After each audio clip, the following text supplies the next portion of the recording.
નમસ્કાર ગુજરાત। આજના મુખ્ય સમાચારની અંદર ગુજરાતના લાખો લોકોને ઉપયોગી થાય એવા મુખ્યમંત્રીના 6 મોટા નિર્ણય, ખેડૂતોને 20,000 રૂપિયાની સહાય, વાહન ચાલકો માટે નીતિન ગડકરીનું મોટું એલાન, કૃષિ મંત્રીની મોટી જાહેરાત, તો કેન્દ્ર સરકારની 5 મોટી જાહેરાત, 12 પાસ વિદ્યાર્થીઓને મળશે 6,000 રૂપિયાની સહાય, રાશન કાર્ડ ધારકો માટે છેલ્લી તારીખ 30, અને હવે જમીનનું પણ બનશે આધાર કાર્ડ, તો આરબીઆઈની મોટી જાહેરાત, ખેડૂતોને 50% સહાય આપતી નવી યોજના, રાશન કાર્ડ ધારકો હવે મળશે 500 રૂપિયામાં ગેસ સિલિન્ડર, તો 2.5 લાખ ખેડૂતોને પીએમ કિસાન યોજના હેઠળ નહીં મળે 2,000 રૂપિયાનો હપ્તો, અને દેવા માફી અંગે સૌથી મોટા સમાચાર જાણીશું આજના આ વિડીયોની અંદર। મિત્રો, દરેક સમાચાર દરેક માહિતી જણાવું એ પહેલા ગુજરાતના જે પણ મિત્રો ચેનલ પર જો નવા આવ્યા હોય તો મિત્રો વિડીયોને એક લાઇક કરી ચેનલને ખાસ કરીને સબસ્ક્રાઇબ કરવાનું ભૂલતા નહીં। સાથે આજનો આ વિડીયો છે જેને અંત સુધી જોતા રહેજો। સૌથી પહેલા ગુજરાતના મુખ્યમંત્રી ભૂપેન્દ્ર પટેલ દ્વારા 6 મોટા નિર્ણય લેવામાં આવેલા છે, એમના ઉપર નજર કરી લઈએ તો મુખ્યમંત્રી ભૂપેન્દ્ર પટેલે ગઈકાલે કહ્યું છે કે હવે ગુજરાતની અંદર નાગરિકોના કામો છે એ અટકશે નહીં। આ કામો કરાવવા માટે ગુજરાતની અંદર 32 જગ્યાએ સિટી સેવિક સેન્ટરો છે એ ઊભા કરવામાં આવશે। ખાસ કરીને ગુજરાતની અંદર નગરની અંદર વસતા જે લોકો છે એટલે કે નાગરિકો છે એમને નગરપાલિકાના કામો કરાવવા પડતા હોય છે, અને આ નગરપાલિકાના કામો કરાવવા માટે વન સ્ટોપ શોપ એટલે કે સિટી સેવિક સેન્ટર છે એ ઊભા કરવામાં આવ્યા છે, જેના થકી નાગરિકો છે એમને મોટો ફાયદો થશે, અને ઓનલાઈન દરેક કામો છે એ તમે હવે સિટી સેવિક સેન્ટર ઉપર કરાવી શકશો। ત્યાર પછી મિત્રો આગળ જોઈએ તો ભૂગર્ભ ઊંચા લાવવા માટે ગુજરાત સરકારે મોટો નિર્ણય લીધો છે।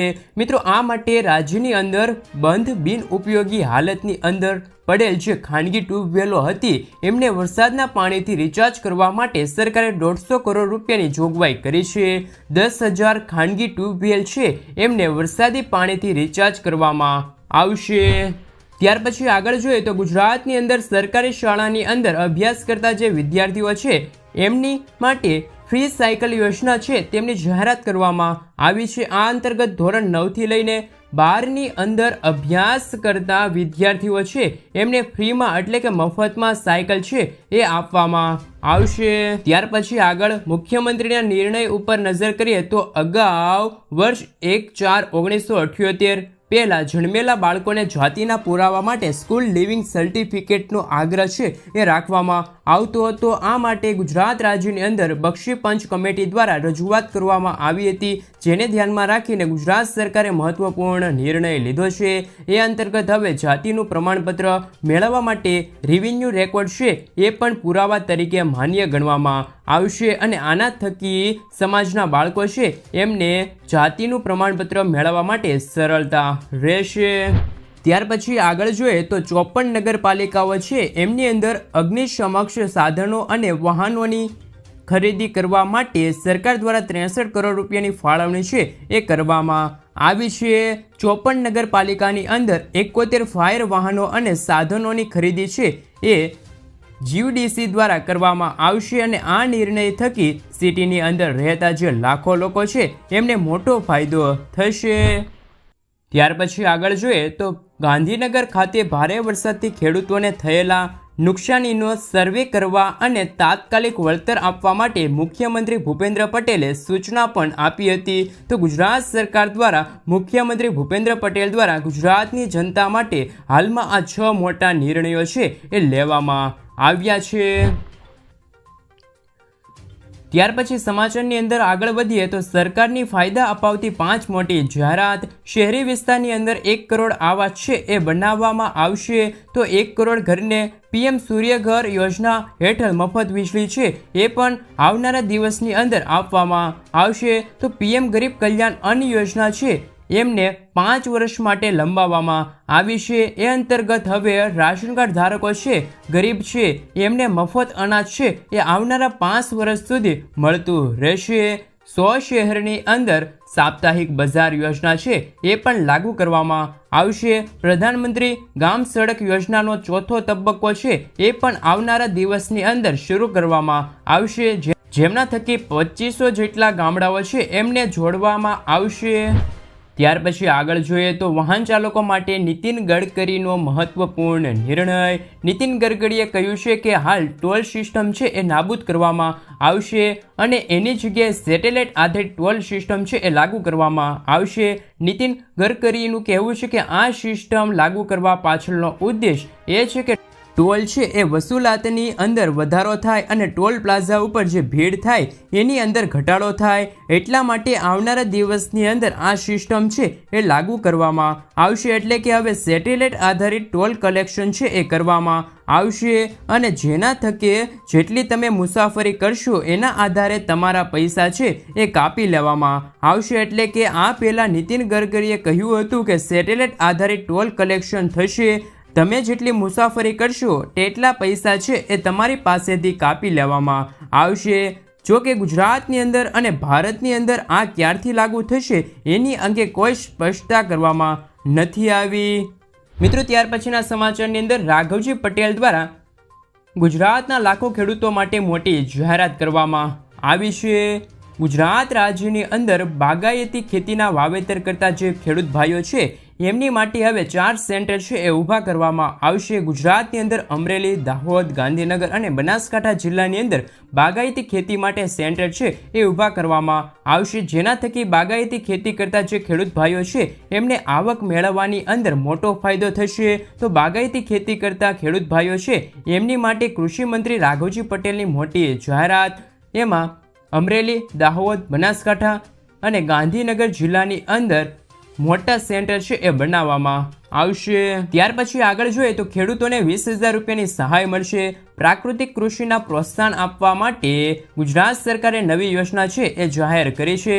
શાકભાજીના પાકોની અંદર પ્રાકૃતિક કૃષિને પ્રોત્સાહન મળે એટલા માટે આ યોજના છે એ અમલ મૂકવામાં આવી છે. જેના થકી પ્રાકૃતિક પદ્ધતિથી શાકભાજીની ખેતી કરતા જે ખેડૂતો છે એમને બિયારણની ખરીદી માટે અને શાકભાજીની પ્રાકૃતિક ખેતીને પ્રોત્સાહન આપવા માટે 20,000 રૂપિયા પ્રતિ હેક્ટર સહાય છે એ ચૂકવવામાં આવશે. મિત્રો આ યોજના છે એ ગુજરાત સરકાર દ્વારા જાહેર કરી દેવામાં આવી છે. ગુજરાતની અંદર પ્રાકૃતિક ખેતી કરતા ખેડૂતો છે એમને હવે હેક્ટર દીઠ 20,000 રૂપિયાની છે એ સહાય મળવાપાત્ર રહેશે.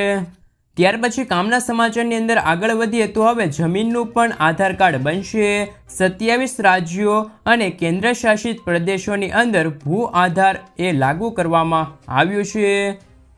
મિત્રો આ આધાર કાર્ડ એ છે કે આધાર કાર્ડની જેમ જ બનાવવામાં આવશે. આની અંદર રાજ્યનો કોડ હશે, જિલ્લાનો કોડ હશે, ઉપજિલ્લાનો કોડ હશે, ગામડાનો કોડ હશે એ પણ સામેલ થયેલો હશે. જે ખાસ વિગતો હશે, જમીન હશે, પ્લોટ હશે એમનું માપ લેવામાં આવશે અને ત્યાર પછી એક આઈડી નંબર છે એ આપવામાં આવશે અને આ નંબર છે એ ડિજિટલ આપવામાં આવશે. જો જમીન તબદીલ કરવાની હોય તો પણ આ નંબર છે એ સેમ જ રહેશે અને જમીનનું વિભાજન કરવામાં આવે તો પણ નંબર સમાન જ રહેશે, એટલે કે સેમ જ રહેશે. ભૂ આધાર નંબર પ્લેટની ભૌગોલિકતા હદ માટે સમાન રહેશે તેવું કહેવામાં આવ્યું છે. આપને જણાવી દઈએ કે ખાસ ટેકનોલોજી દ્વારા જીપીએસ દ્વારા જમીન છે એ પ્લોટ છે એ લેવામાં આવશે અને ત્યાર પછી જે પ્લોટના માલિક છે એની પણ ડિટેલ છે એ એની અંદર નાખવામાં આવશે. ત્યાર પછી એક 14 નંબરનો જે જી આધાર નંબર જનરેટ થશે આ નંબર હશે ડિજિટલ કરવામાં આવશે અને આ નંબર નાખતાની સાથે જ જે જમીન હશે એમની ટોટલ માહિતી છે એટલે કે ટોટલ રેકોર્ડ છે એ મળી રહેશે. તો વિગતો મેળવ્યા પછી જમીન રેકોર્ડ મેનેજમેન્ટ સિસ્ટમની અંદર દરેક વિગતો છે એ દાખલ કરી દેવામાં આવશે. આ રીતે જમીનનું પણ આધાર કાર્ડ છે એ હવે આવનારા દિવસની અંદર બનાવવામાં આવશે. તો જમીનની આધારને લઈને મહત્વપૂર્ણ સમાચાર. ત્યાર પછી ગુજરાતના લાખો રાશન કાર્ડ ધારકો માટે આવ્યા છે એક મહત્વપૂર્ણ સમાચાર. રાશન કાર્ડ ધારકો માટે સરકાર તરફથી રાહતના સમાચાર સામે આવ્યા છે. સરકારે પીડીએસ અંતર્ગત રાશન લેનાર જે લાભાર્થીઓ છે એમની માટે રાશન કાર્ડને આધાર કાર્ડ સાથે લિંક કરવાનો સમયગાળો છે એ 3 મહિના સુધી લંબાવી દીધો છે. એટલે કે હવે રાશન કાર્ડ ધારકો છે એ પોતાના રાશન કાર્ડને આધાર કાર્ડ સાથે 30 સપ્ટેમ્બર 2024 સુધી લિંક કરાવી શકશે. ત્યાર પછી આગળ જોઈએ તો ખાદ્ય સુરક્ષા કાયદા હેઠળ આવતા પરિવારો છે એમને 450 રૂપિયામાં હવે LPG સિલિન્ડર છે એ મળવાપાત્ર રહેશે। મિત્રો, સીએમ ભજનલાલની જે સરકાર છે એમને વિધાનસભાની અંદર જાહેરાત કરી હતી અને એમને કહ્યું હતું કે અગાઉ ઉજ્જવલા યોજનાના લાભાર્થીઓ અને BPLના જે પરિવારો હતા એ લોકોને 450 રૂપિયામાં LPG ગેસ સિલિન્ડર મળતો હતો, પરંતુ હવે જે લોકોને અનાજ મળે છે એટલે કે ઘઉં મળે છે એવા લોકોને પણ 450 રૂપિયામાં ગેસ સિલિન્ડર છે એ આપવામાં આવશે। અને ગુજરાતની અંદર પણ મિત્રો 500 રૂપિયાની આજુબાજુ ગેસ સિલિન્ડર છે એ મળી રહ્યો છે, એટલે કે માર્કેટની અંદર 820 રૂપિયાની આજુબાજુના ભાવ છે આ ગેસ સિલિન્ડર। એની અંદર હવે સરકાર દ્વારા 300 રૂપિયાની સબસિડી છે એ આપવામાં આવે છે। આ 500 રૂપિયાની આજુબાજુ ગેસ સિલિન્ડર છે એ મળી રહ્યા છે। તો મિત્રો, જે રીતે ભજનલાલની સરકારે નિર્ણય લીધો છે તેવી જ રીતે ગુજરાતની અંદર પણ આ નિર્ણય લેવો જોઈએ। ગુજરાતના દરેક રાશન કાર્ડ ધારકો છે એમને પણ અનાજ મળી રહ્યું છે, એમને પણ 450 રૂપિયામાં ગેસ સિલિન્ડર મળવો જોઈએ કે ના મળવો જોઈએ, એ લોકોને પણ 300 રૂપિયાની સબસિડી મળવી જોઈએ કે ના મળવી જોઈએ, ખાસ મિત્રો કોમેન્ટ બોક્સમાં કોમેન્ટ કરીને જણાવી આપજો। ત્યાર પછી આગળ જોઈએ તો ગુજરાતના ખેડૂતો માટે આવી ગઈ છે ખુશખબર। ખેડૂતોને 50% સુધીની સહાય છે એ મળશે। ગુજરાતના ખેડૂતો માટે વધુ એક યોજના છે એ અમલમાં મૂકવામાં આવી છે। આ યોજના હેઠળ 5000 મેટ્રિક ટનથી મોટા અને 10,000 મેટ્રિક ટન સુધીની ક્ષમતા ધરાવતા કોલ્ડ સ્ટોરેજ ઊભા કરવા માટે ગુજરાત સરકાર દ્વારા એકમ દીઠ ખર્ચના 50% રકમ છે એ આપવામાં આવશે। એટલે કે મિત્રો, હવે તમારે તમારા વિસ્તારની અંદર ખેતરની અંદર કોલ્ડ સ્ટોરેજ ઊભું કરવું હોય તો તેમની અંદર સરકાર દ્વારા સબસિડી છે એ આપવામાં આવશે અને આ સબસિડીની રકમ છે એ 3.89 કરોડ રૂપિયા સુધીની રહેશે। તો ગુજરાતની અંદર જે સદ્ધર્ગ ખેડૂતો હોય, ખેડૂત ભાઈઓ છે, એમને આ યોજનાનો લાભ લઈ શકે છે અને આ યોજના થકી એટલે કે લાભાર્થીઓને પૈસા છે એ credit link bank and subsidy સ્વરૂપે આપવામાં આવશે। અને આ માટે ગુજરાત સરકાર દ્વારા 50 કરોડ રૂપિયા છે એ પણ ફાળવી દેવામાં આવ્યા છે। તો ગુજરાતની અંદર જે ખેડૂત ભાઈઓ પોતાના વિસ્તારની અંદર કોલ્ડ સ્ટોરેજ ઊભા કરવા માગે છે એમને ગુજરાત સરકાર દ્વારા યોજના થકી 50% સહાય છે એ આપવામાં આવશે। ત્યાર પછી આગળ જોઈએ તો કિસાન ક્રેડિટ કાર્ડને લઈને ગયા બજેટની અંદર નાણામંત્રી નિર્મલા સીતારમણે મોટી જાહેરાત કરી હતી અને કહ્યું હતું કે 5 રાજ્યની અંદર કિસાન ક્રેડિટ કાર્ડ છે એ લોન્ચ કરવામાં આવશે। ભારતના જે 5 રાજ્યો બાકી હતા એની અંદર કિસાન ક્રેડિટ કાર્ડ છે એ લોન્ચ કરવામાં આવશે। આપ સૌને જણાવી દઈએ કે આ યોજના થકી ખેડૂતોને 4%ના વ્યાજ દરે 3 લાખ રૂપિયા સુધીની લોન છે એ આપવામાં આવે છે। ખેડૂતોને મોટો ફાયદો થશે। ગુજરાતની અંદર આ યોજના છે તે શરૂ છે। જે ખેડૂત ભાઈઓને લોન લેવા માંગતા હોય એ 4%ના વ્યાજ દરે ક્રેડિટ કાર્ડ યોજના હેઠળ લોન છે એ લઈ શકશે। મિત્રો, ત્યાર પછીના સમાચારની અંદર આગળ વધીએ તો RBI દ્વારા ગઈકાલે મોટી જાહેરાત છે કરવામાં આવી છે। RBIએ UPIની લિમિટ છે તે 1 લાખ રૂપિયાથી વધારીને 5 લાખ રૂપિયા સુધી કરી દીધી છે। ગઈકાલે RBIએ એમ પણ કહ્યું છે કે ટેક્સ ચૂકવણીની બાબતોમાં UPIની મર્યાદા પ્રતિ ટ્રાન્ઝેક્શન 1 લાખ રૂપિયાથી વધારીને 5 લાખ રૂપિયા કરવામાં આવી છે અને RBIના નવા નિયમો મુજબ 2 વપરાશકર્તાઓ છે એ UPIની ચૂકવણી માટે એક જ બેંક એકાઉન્ટનો ઉપયોગ કરી શકશે। તો ગઈકાલે RBI દ્વારા UPIના નવા નિયમો છે એ જાહેર કરવામાં આવ્યા છે અને ત્યાર પછી આગળ જોઈએ તો 12 પાસ વિદ્યાર્થીઓને મળશે 6000 રૂપિયાની સહાય। મહારાષ્ટ્રની લાડલા ભાઈ યોજના છે જાહેર કરવામાં આવી છે, જેની અંદર ધોરણ 12 પાસ કરનાર વિદ્યાર્થીને 6000 રૂપિયા, ડિપ્લોમાની અંદર અભ્યાસ કરે છે એમને 8000 રૂપિયા, ગ્રેજ્યુએશન કરે છે તેમને 10,000 પ્રતિ માસ છે એ મળવાપાત્ર રહેશે। મુખ્યમંત્રી એકનાથ શિંદેએ મહત્વપૂર્ણ જાહેરાત કરી છે। મિત્રો, ત્યાર પછી આગળ જોઈએ તો PM કિસાન યોજનાને લઈને મહત્વપૂર્ણ સમાચાર કે હવે ગુજરાતના 2.5 લાખ કરતાં વધુ ખેડૂત ભાઈઓ છે એમને 2000 રૂપિયાનો હપ્તો હવે નહીં મળે। રાજ્ય સરકારે PM કિસાન યોજનામાંથી 2.62 લાખ ખેડૂતોની બાદબાકી કરી દીધી છે।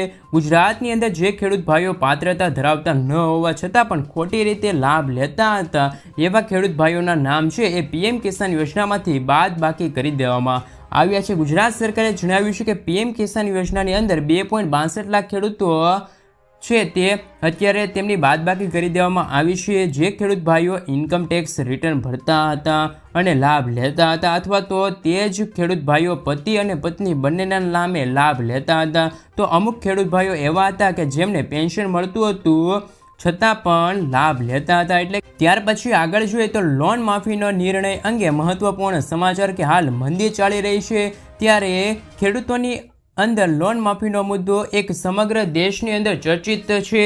સાથે મિત્રો અત્યારે તેલંગાણાની સરકારે જાહેરાત કરતાં કહ્યું હતું કે ખેડૂતોની લોન છે એ માફ કરવામાં આવશે. આપને જણાવી દઈએ કે ઝારખંડની અંદર પણ ખેડૂતોની છે તે ખેડૂત લોન માફ કરવામાં આવી છે. 2 લાખ રૂપિયા સુધીના લોન છે એ માફ કરવામાં આવી છે. તો મિત્રો સમગ્ર દેશની અંદર ઝારખંડની અંદર તેલંગાણાની સરકાર ખેડૂતોની લોન માફ કરી છે. 2 લાખ રૂપિયા સુધીની લોન માફ કરવામાં આવી છે. તો શું ગુજરાતની અંદર પણ ખેડૂતોની લોન છે એ આ મંદી વચ્ચે માફ થવી જોઈએ કે ના થવી જોઈએ? મિત્રો ખાસ નીચે કોમેન્ટ બોક્સમાં કોમેન્ટ કરીને જણાવી આપજો.